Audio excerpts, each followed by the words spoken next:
우리가 지난주에 하나님의 아들이신 예수님께서 성령으로 잉태되셔서 동정녀 마리아에게서 태어나심으로 우리와 똑같은 사람이 되어 오셨다는 것을 함께 나누었습니다.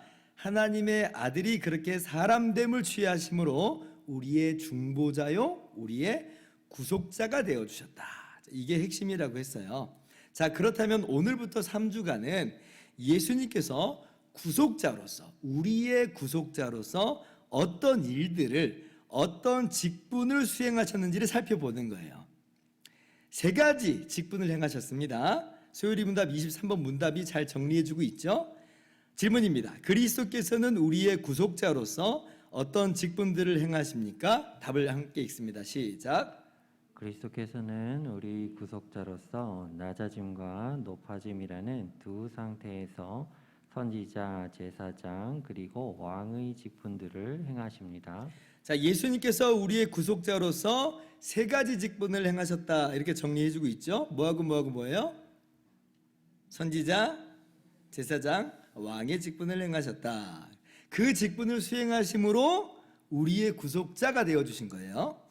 자, 그런데 이 땅에서만 그러셨다는 거 아니죠?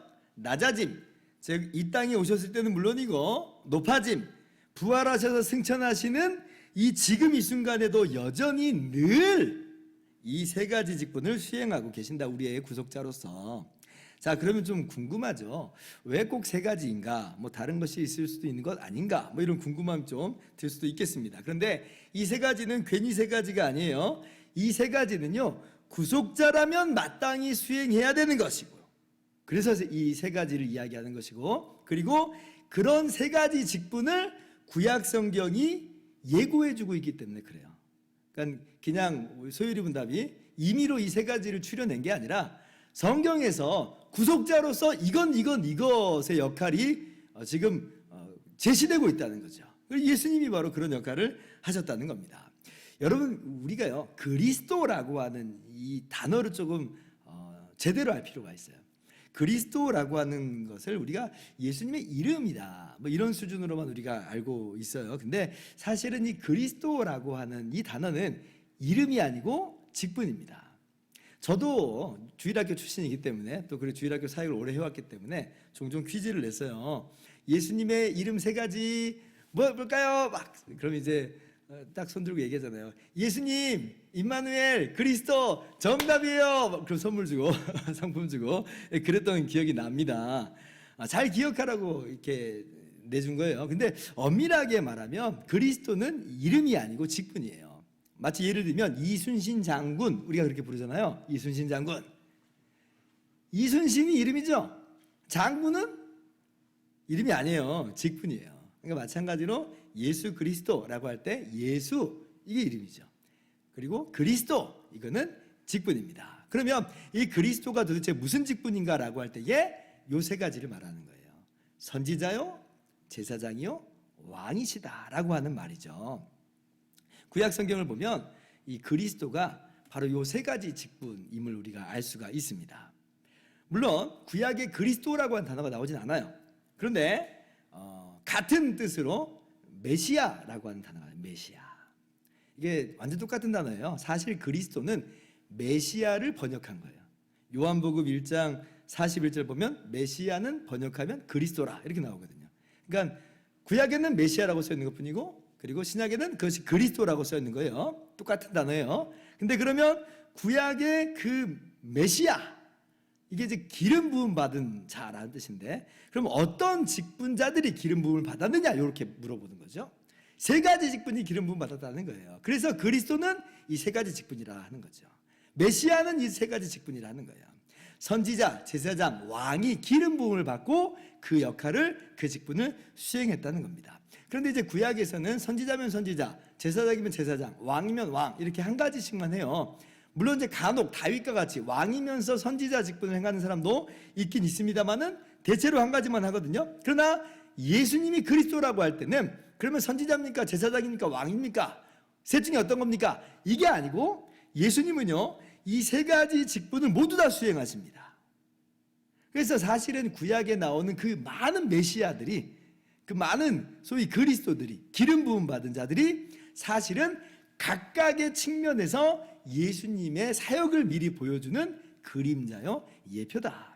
실체는 참 선지자요, 참 제사장이요, 참 왕이신 진정한 그리스도, 진정한 메시아이신 예수님이 실체인 것이에요.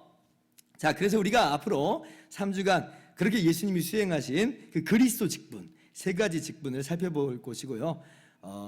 지금은 잠깐 23번 문답은 예수님이 이제 정말 그런 세 가지 직분을 수행하셨는지에 대한 성경 구절을 제시해 놓고 있으니까 그거는 좀 읽어보면 유익해요. 그래서 한번 같이 봅시다. 먼저 예수님의 참 선지자 직분을 행하신 것을 봅시다. 자, 사도행전 3장 21절부터 24절 교독합니다. 하나님이 영원 전부터 거룩한 선지자들의 입을 통하여 말씀하신 바 만물을 회복하실 때까지는 하늘이 마땅히 그를 받아두리라. 모세가 말하되 주 하나님이 너희를 위하여 너희 형제 가운데서 나 같은 선지자 하나를 세울 것이니 너희가 무엇이든지 그의 모든 말을 들을 것이라. 누구든지 그 선지자의 말을 듣지 아니하는 자는 백성 중에서 멸망받으리라 하였고, 또한 사무엘 때부터 이어 말한 모든 선지자도 이 때를 가리켜 말하였느니라. 자, 이 참 선지자의 출현의 때, 예수님께서 죽으시고 부활하신 이 모든 것이 바로 이때라고 하는 거예요. 그런데 보세요, 예수님이 모세가 바로 예언했던, 하나님께서 모세를 통해서 말씀하셨던 바로 그 선지자라고 하는 거예요. 하나님께서 일찍이 모세에게 너 같은 선지자 하나를 일으키실 거라고 말씀하셨거든요. 근데 신명기 34장 10절을 보면 모세 사후에 모세 같은 선지자가 일어나지를 못했다, 그렇게 기록을 하고 있어요. 그러니까 모세는요, 그냥 많은 선지자 중에 한 명 정도가 아니라 유일무이한 선지자적 역할을 구약에서 가지고 있습니다. 그런데 하나님께서 바로 그 모세와 같은 선지자를 일으키실 거라는 거예요. 그분이 바로 베드로의 설교 속에서 누구라고 지금 선포되고 있어요? 예수님이다. 예수님이 바로 그 선지자다. 예수님이 바로 그리스도다라고 지금 선포가 되고 있죠. 자, 그리고 예수님의 참 제사장 되심 봅시다. 히브리서 5장 5절부터 6절. 또한 이와 같이 그리스도께서 대제사장 되심도 스스로 영광을 취하심이 아니요 오직 말씀하신 이가 그에게 이르시되 너는 내 아들이니 내가 오늘 너를 낳았다 하셨고, 또한 이와 같이 다른 데서 말씀하시되 내가 영원히 멜기세덱의 반차를 따르는 제사장이라 하셨으니. 자, 예수님이 대제사장이시라 성경이 또 명백하게 이야기하죠. 이건 우리가 너무나 잘 알고 있어요. 예수님의 제사장 직분은 우리가 잘 알고 있습니다. 예수님의 선지자 직분하고 예수님의 왕 직분을 우리가 익숙하지 않아서 그렇지 예수님의 제사장 되심은 너무나 잘 알고 있죠. 그죠? 뭐 이거는 뭐 두 번 설명 안 해도 될 것 같습니다. 마지막 왕으로 예수님이 또 그리스도 직분을 행하신 것을 보도록 하죠. 마태복음 21장 5절 같이 읽습니다. 시작. 시온 딸에게 이르기를 내 왕이 내게 임하나니 그는 겸손하여 나귀 곧 멍에 매는 짐승의 새끼를 탓도다 하라 하였느니라. 자, 예수님께서 이제 마지막 예루살렘에 입성하실 때잖아요. 이것이 바로 스가랴 예언의 성취인데, 근데 뭐라고 말해요? 예수님이 왕이시다, 왕이시다. 그러니까 구약에서 기름 부음 받은 자들, 메시아들, 그리스도들이 선지자, 제사장, 왕이라고 했는데 예수님에게는 이 세 가지가 다 지금 쓰여지고 있다는 것이죠. 그러니까 성경을 보면 아하, 예수님은 그리스도로서 이 세 가지 직분을 다 행하셨구나, 그렇게 우리의 구속자가 되셨구나 라고 하는 것을 우리가 알게 되는 것입니다. 그렇다면 오늘은 그 중에 첫 번째 선지자 직분을 수행하시는 것만 살펴보도록 하겠습니다. 자, 우리가 예수님의 선지자 직분을 알아야 되는 이유가 뭐래요? 우리의 구속자가 되셔서 이 직분을 수행하셨다는 거예요. 우리의 구속자로서 선지자 직분을 반드시 수행해야만 하는 일이라 하는 것입니다. 자, 그럼 소율이 문답 24번 문답을 봅시다. 그리스도께서는 어떻게 선지자의 직분을 행하십니까? 그리스도께서는 자신의 말씀과 성령으로 우리 구원을 위한 하나님의 뜻을 우리에게 나타내심으로 선지자의 직분을 행하십니다. 자, 우리의 구원을 위한 하나님의 뜻을 우리에게 나타내시는 그런 직분, 나타내시는 분이시다. 선지자가 어떤 사람인지를 우리가 좀 알아야 되겠죠. 선지자는요, 하나님의 뜻을 나타내는 사람이에요. 근데 어떤 수준으로 하나님의 뜻을 나타내는 사람이냐면 하나님의 말씀을 받아서 이것을 이스라엘 백성에게 전해준 사람이에요. 이런 사람들을 선지자라고 부릅니다. 그래서 이분들의 말씀, 선포는 직접적이죠. 하나님께서 말씀하시기를 이렇게 선포를 해요. 내가 이렇게 생각해서 말하는 게 아니에요. 하나님께서 말씀하시기를 이런 표현을 씁니다. 지금 내 말은 나 스스로 말이 아니라 내 어떤 생각과 내 주관이 아니라 이건 하나님의 말씀이다 하는 거예요. 그러니까 반드시 들어야 한다라고 하는 겁니다. 여러분, 그래서 여러분, 이 하나님께서 말씀하시기를 이 말은 굉장히 무겁고 무서운 말이라고 하는 것 좀 알 필요가 있어요. 왜냐하면요, 하나님께서 말씀하셨습니다. 이 뭐예요? 내가 하나님 말씀을 받아서 말한다는 거거든요. 내가 하나님의 대리자로서 지금 말한다는 거예요. 그러면 이스라엘 왕이라도 그렇게 선포하는 선지자 앞에서는 어쩔 줄을 몰라 할 수밖에 없어요. 무시할 수가 없어요. 왜냐하면 하나님께서 말씀하셨는데 어떻게 이스라엘 왕이 선지자들을 함부로 할 수 있겠어요? 근데 하나님을 무시하는 왕들은 선지자들을 처형하기도 하고 핍박도 합니다. 근데 하나님을 경유하는 왕들은 절대로 그렇게 할 수 없었던 것이 하나님이 말씀하셨는데, 그러면서 선지자들을 존중을 하지요. 근데 만약 어떤 선지자가 하나님께서 그 말씀을 주시지도 않았는데 근데 하나님께서 말씀하시길 이렇게 말해버리잖아요. 그러면 이제 그 선지자는 뭐예요? 어떤 선지자예요? 거짓 선지자라고 하는 거예요. 그런 사람들을. 그러니까 하나님께서 말씀하시지도 않았는데 하나님이 말씀하셨다라고 말하는 자들은 하나님을 참칭하는 자들이라는 거죠.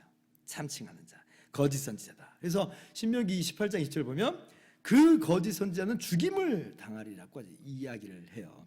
그래서 제가 하나님께서 말씀하셨습니다 라고 하는 이 표현을 좀 무겁게 여길 뿐더러 또 무섭게 여기라고 하는 거예요. 왜냐하면 오늘날 어떤 분들은 너무 쉽게 하나님께서 나에게 말씀하셨습니다 이런 표현을 막 씁니다. 심지어는 하나님께서 당신에게 이렇게 말씀하십니다 이런 말도 막 해버려요. 굉장히 좀 주의해야 돼요. 주의해야 돼요. 성경 말씀을 가지고 그렇게 얘기하면 상관이 없어요. 성경 말씀이니까, 하나님 말씀이니까. 그런데 그런 거 말고 성경에 안 써 있는 것 가지고 하는 말들이 있잖아요. 예를 들면 하나님이 당신에게 내일 새벽기도 나오시라고 말씀하십니다. 굉장히 좋아 보이지만 실제 진짜 하나님이 그렇게 말씀하셨는가 아닌가. 만약에 하나님이 그렇게 말씀 안 하셨는데 그렇게 말해버리는 건 아무리 좋은 내용이라고 해도 하나님을 참칭하는 것이 돼버리는 거예요. 하나님 그렇게 말씀하지 않으셨는데 자기 임의대로 말해버린 게 되잖아요. 그러니까 여러분 좀 조심할 필요가 있어요. 그래서 이제 우리가 때때로 이런 마음이 들 때가 있잖아요. 하나님께서 나에게 이런 감동을 주실 때가 있고 저 사람에게 이런 권면을 좀 하기를 바라시는 그런 마음이 우리 안에 좀 들 때가 있잖아요. 근데 그때는 그럼 어떻게 얘기하시는 게 좋냐면 하나님께서 말씀하십니다 이렇게 하지 마세요. 왜냐하면 그러다 틀려버리면 어떻게 하시려고. 그러니까 조심하시고 어떤 표현이 딱 좋냐면 하나님께서 이렇게 말씀하시는 것 같아. 하나님께서 나에게 이런 감동을 주시네요 라고 하는 수준으로 우리가 그치는 게 좋습니다. 왜냐하면 아닐 수도 있다는 것을 우리가 내포하기 때문에 그래요. 근데 그렇지 않고 아예 단정적으로 하나님께서 이렇게 말씀하셨다. 굉장히 무서울 수 있어요. 자칫 하나님을 참칭하는 것 아닌가. 반 맞고 반 틀리면 그래도 괜찮은 거 아니에요? 아니요. 하나라도 틀리면 그 하나님 참칭한 죄가 돼버리잖아요. 그러니까 아예 그러한 오류를 좀 피하는 게 좋고, 그렇게 말하는 사람이 있어도 두려워하지 마세요. 참칭하는 거일 수도 있으니까, 그죠?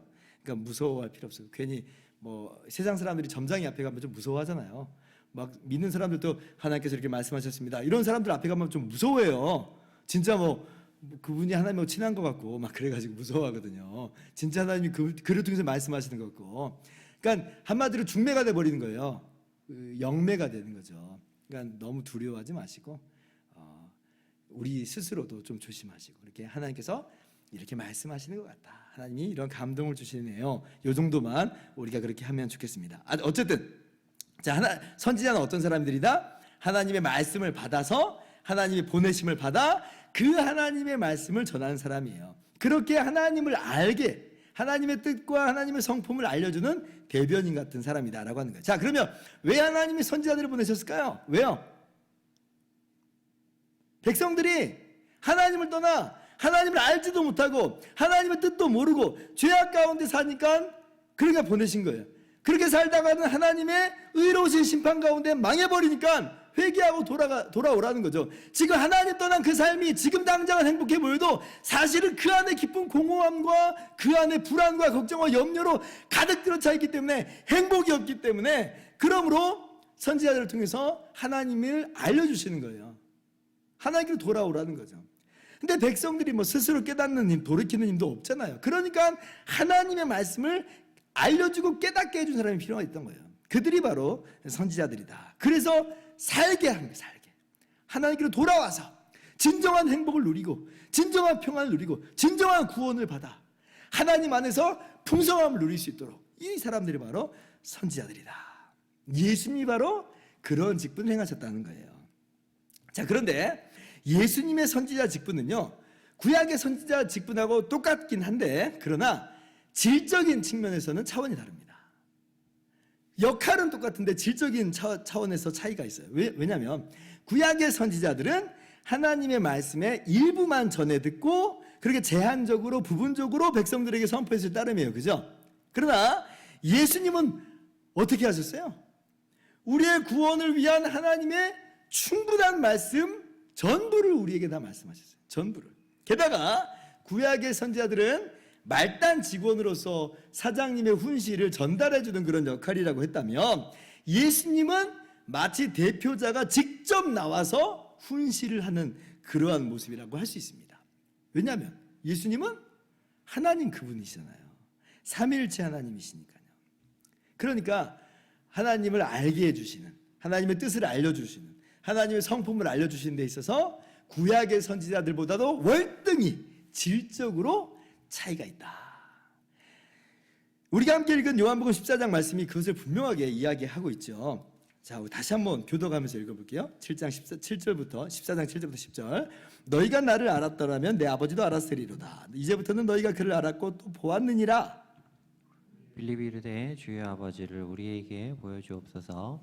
그리하면 족하겠나이다. 예수께서 이르시되 빌립아, 내가 이렇게 오래 너희와 함께 있으되 내가 나를 알지 못하느냐? 나를 본 자는 아버지를 보았거늘 어찌하여 아버지를 보이라 하느냐? 내가 아버지 안에 거하고 아버지는 내 안에 계신 것을 내가 믿지 아니하느냐? 내가 너희에게 이르는 말은 스스로 하는 것이 아니라 아버지께서 내 안에 계셔서 그의 일을 하시는 것이라. 자, 예수님께서 잡히시기 전날인데요, 예수님께서 제자들에게 너희가 이제 하나님 아버지를 알았고 보았다 이렇게 말씀하세요. 그러니까 제자들이 깜짝 놀라죠. 깜짝 놀랄 만한 말씀이잖아요. 그러니까 빌립이 당장 물어봐요. 아버지를 우리에게 보여주십시오. 예수님이 보았다라고 하니까 보여주십시오 이렇게 물어보는 거죠. 왜냐하면 빌립의 눈에 안 보이잖아요, 아버지가. 그러니까 보여달라고 한 거예요. 자, 근데 예수님께서 제자들에게 너희가 아버지를 보았다, 이 말이 무슨 말씀이에요? 어떤 말씀이에요? 자, 7절부터 보세요. 나를 아는 것은 아버지를 아는 것이다. 그죠? 9절도 보세요. 나를 본 자는 아버지를 보았다. 그러니까 예수님이 실제 성부 하나님을 눈에 보여주는 게 아니에요. 그러나 예수님이 성자 하나님이시기에, 삼위일체 하나님이시기에 예수님 당신을 통해서 누구를 보여주시는 거냐면 아버지를 보여주시는 거예요. 그러니까 예수님을 보면 하나님께서 어떤 분인지를 가장 명확하고 분명하게 풍성하게 100%를 알 수 있다는 거예요. 그래서 10절 말씀 보니까 예수님께서 말씀하시죠. 내가 아버지 안에 거하고 아버지가 내 안에 거한다. 삼위일체 하나님의 참된 하나이심을 말씀하시는 거예요. 그리고 예수님이 보세요. 자신의 말을 하는 것이 아니라 말씀하시죠. 아버지의 일을 나타내는 것이다. 이렇게 말씀하세요. 요한복음 15장 15절에는 아버지께 들은 것을 다 너희에게 알게 하였다. 그래서 예수님을 아는 자는 하나님을 아는 자고, 예수님을 보는 자는 하나님을 보는 자예요. 예수님의 말씀과 예수님의 행동 속에서 우리는 하나님을 100%로 보는 거예요. 100%로. 그래서 제가 아까 구약 선지자들하고 예수님하고는 그 사역에 있어서 질적인 차이가 있다는 거예요. 질적인 차이. 예수님은 대표이사가 직접 나와서 훈시해 주는 것 같다. 요한복음 1장 18절에는 이렇게 기록되고 있죠. 본래 하나님을 본 사람이 없으되 아버지 품속에 있는 독생하신 하나님이 나타내셨느니라. 독생하신 하나님, 즉 예수님이 친히 사람이 되셔서 이 땅에 오셨어요. 예수님 하나님이에요. 그러므로 예수님 보는 자는 하나님을 보는 것입니다. 예수님의 말씀, 예수님의 하신 일, 예수님의 성품, 이 모든 것들이 하나님이 어떤 분인지를 우리에게 직접적으로 보여주는 것이라고 하는 거예요. 그러므로 하나님을 아는 참된 기준이 뭐냐? 여러분 분명히 하셔야 돼요. 어떻게 우리가 하나님을 아는 거예요? 예수님을 아는 거예요. 예수님을 아는 것으로 우리는 하나님을 참으로 아는 것입니다. 예수님을 아는 것은요, 하나님을 아는 여러 가지의 기준 중에 하나가 아니에요. 예수님이 바로 절대 기준이에요. 절대 기준. 그러니 예수님 외에 다른 것을 통해서 하나님을 알려고 하는 것이 얼마나 어리석은 모습인지를 우리 좀 알 필요가 있어요. 우리 자꾸 다른 것들로, 다른 방법들로, 다른 이색적인 체험이나 뭐 다른 사람들로 하나님을 알려고, 하나님의 뜻을 알려고 막 하는데, 그게 진짜 하나님을 아는 것처럼 그렇게 막 달려드는데 절대 아니라는 거예요. 성경은 우리 예수님을 아는 것, 예수님을 보는 것이 하나님을 알고 하나님을 보는 거라고 말씀하고 있어요. 오히려 다른 것으로는 하나님을 알 수도 없고 하나님께 나아갈 수도 없습니다. 요한복음 14장 6절, 예수께서 이르시되 내가 곧 길이요 진리요 생명이니 나로 말미암지 않고는 아버지께로 올 자가 없느니라. 요한복음 17장 3절 읽어주세요. 시작. 영생은 곧 유일하신 참 하나님과 그가 보내신 자 예수 그리스도를 아는 것이니이다. 자, 이 두 구절을 나란히 해서 좀 봅시다. 자, 아버지를 알아야 영생을 얻어요. 그죠? 영생은 아버지를 아는 것이니까요. 그죠? 자, 그런데 어떻게 하나님 아버지를 알 수 있느냐라고 하는 거예요. 예수님께서 분명히 말씀하시죠. 요한복음 14장 6절, 나로 말미암지 않고는 불가능하다는 거죠. 내가 곧 길이요 진리요 생명이니 나로 말미암지 않고는 아버지께로 올 자가 없느니라. 예수님이 진리세요. 다른 것으로는 하나님을 진정으로 알 수 없다는 것이에요. 오직 예수 그리스도로 말미암아서만, 다시 말한다면 오직 예수님을 아는 것으로만 하나님을 아는 것이고, 그렇게 우리는 하나님께로 나아갈 수 있으며 영생을 얻어 누리는 것이죠. 그렇게 함으로 말미암아 우리 인생의 진정한 행복을 얻는 거예요. 진정한 행복을. 예수님 아니면 우리가 얼마나 죄인인지를 우리가 몰랐잖아요. 예수님 아니면 우리가 하나님의 사랑 몰랐잖아요. 어떻게 우리가 구원받을 수 있는지 우리가 알 수가 없었어요. 근데 예수님을 통해서 우리가 알게 된 거예요. 예수님 없이는 우리가 어디에서 와서 왜 살고 어디로 가는지 알지 못하고 그렇게 살아갔는데, 예수님을 우리가 아는 것으로 인해서 하나님을 알고 우리가 어디서 와서 왜 사는지 어디로 가는지를 알게 됐어요. 인생의 진정한 의미를 찾게 됐고 진정한 행복을 그 안에서 누릴 수 있게 됐다라고 하는 것입니다. 그러므로 예수님을 아는 것이 가장 중요합니다. 이게 절대 기준이고 핵심이에요. 다른 체험들 뭐 이런 것들은 그 기준에 부과되어 있는 것들이지, 마치 예수님을 아는 것과 대등하다든지 더 우월하다든지 절대로 그런 건 아니라고 하는 것을 말씀드리는 겁니다. 자, 그러면 예수님을 아는 것으로 우리가 특별히 어떠한 하나님을 우리가 아는 것인가?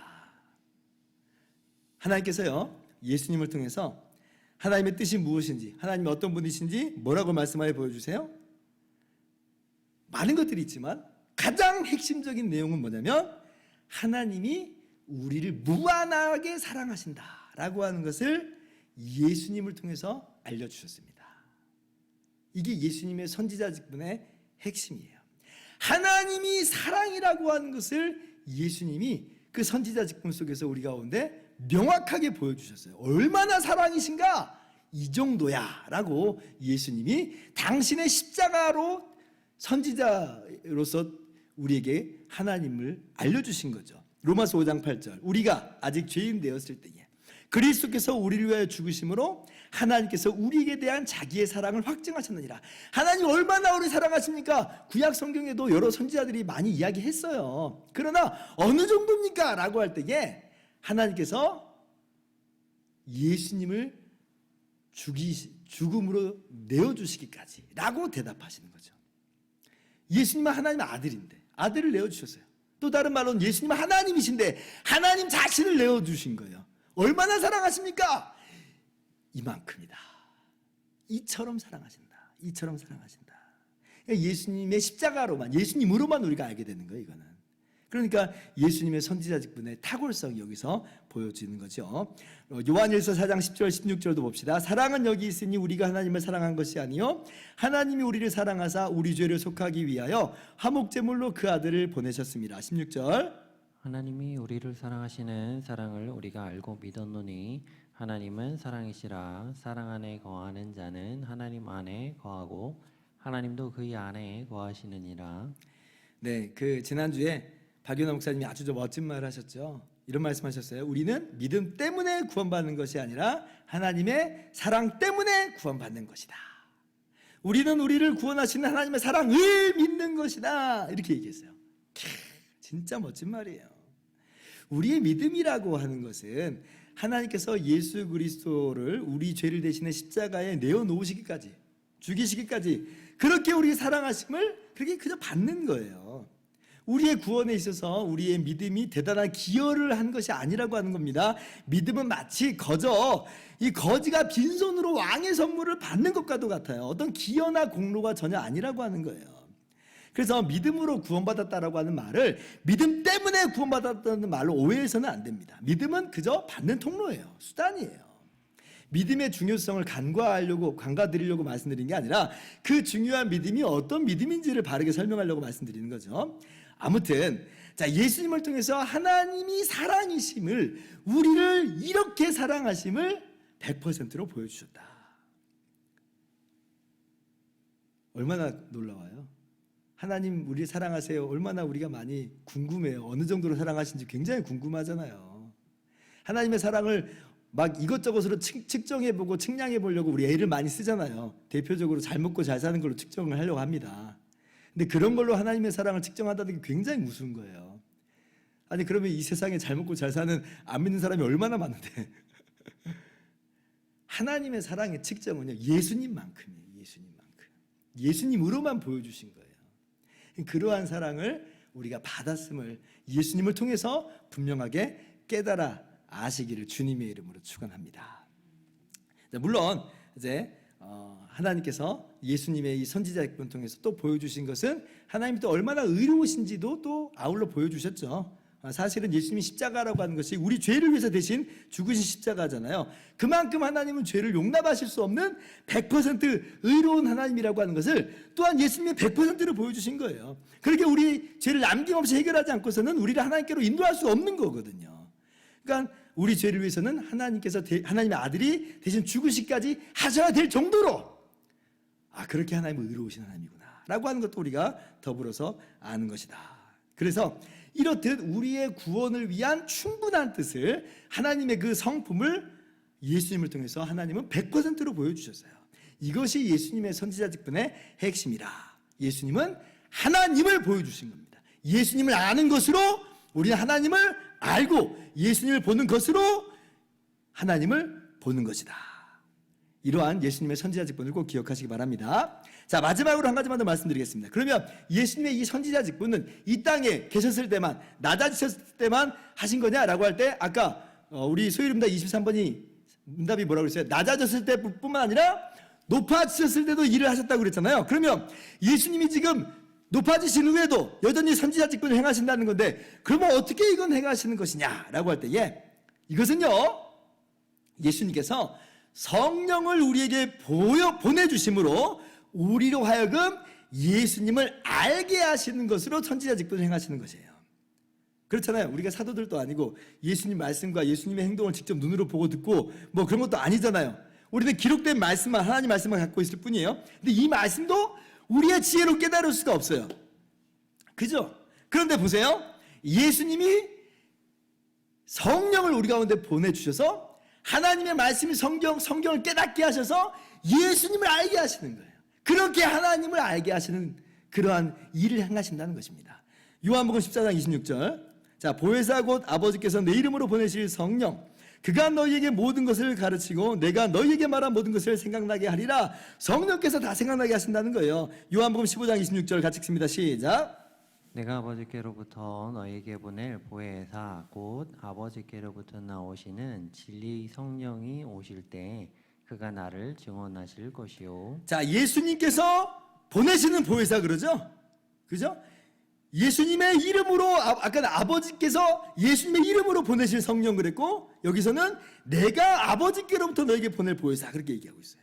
그래서 예수님이 주님의 이름으로 보내시는 성령 하나님께서 성경을 통해서 예수님을 알게 하신다는 거예요. 그렇게 예수님을 알게 하신 것으로 하나님을 알게 하신다.